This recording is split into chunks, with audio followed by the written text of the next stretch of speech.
নমস্কার, আমি শ্রীরূপা। প্রাইম জলপাইগুড়িতে আপনাদের স্বাগত। একটা সময় ছিল যখন কালী পুজোর ঐতিহ্য ছিল পাহাড় বানানো।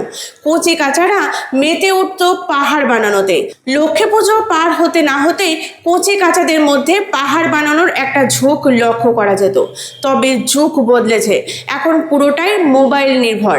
আর এখনকার কচি কাচারাও মোবাইলে ভীষণভাবে আসক্ত, তাই পাহাড় বানানোর ঝোঁক সেইভাবে তাদের মধ্যে আর লক্ষ্য করা যাচ্ছে না।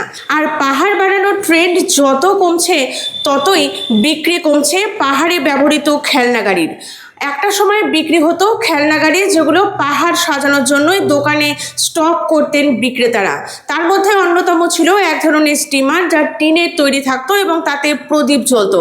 কচিকাচারা মহা উৎসাহে সেসব কিনতেন, বিক্রিও হতো প্রচুর পরিমাণে। কিন্তু এই যে বলে না সময়ের ফেরে আস্তে আস্তে প্রায় বিলুপ্ত পাহাড় বানানো। এখনও যে পাহাড় তৈরি হয় না তা নয়, পাহাড় তৈরি হয়, তবে তার পরিমাণ খুবই কম।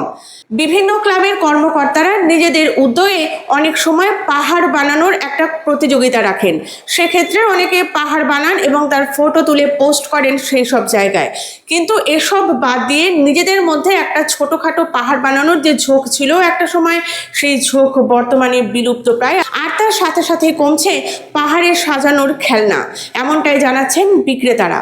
তো বাচ্চাদের কি মনে হয়, এখন কি ডিমান্ড কমেছে না বেড়েছে এই যে পাহাড়ের খেলনা? অনেক কমছে, অনেক কমছে। কি কারণে মনে হয় বাচ্চাদের এই ডিমান্ড? বাচ্চারা একদম এখন পাহাড় বানাতে দেয় না, মাটি ধরতে চায় না। মাটি দিয়ে তো পাহাড়টা তৈরি হয়, মাটি এখন যদি ধরতে না দেয় তাহলে কী করে আর বাচ্চারা পাহাড় বানাবে? পুরোনো দিনে সেই পাইপ স্টিমার সেগুলো কি পাওয়া যায় এখন বাজারে? দুর্লভ। আর এমনি বাচ্চারা চায় আপনাদের কাছে কিনতে আসে? হ্যাঁ আসে, কিন্তু পাওয়া যায় না, কিন্তু সংখ্যা কম। এখন কি নিলেন তাহলে পাহাড়ের খেলনা? পাহাড়ে খেলনাগুলো কি আশা করছেন বিক্রি কতটা হবে? এটা বিক্রি হবে, কম দামে এগুলো খুঁজে বেশি।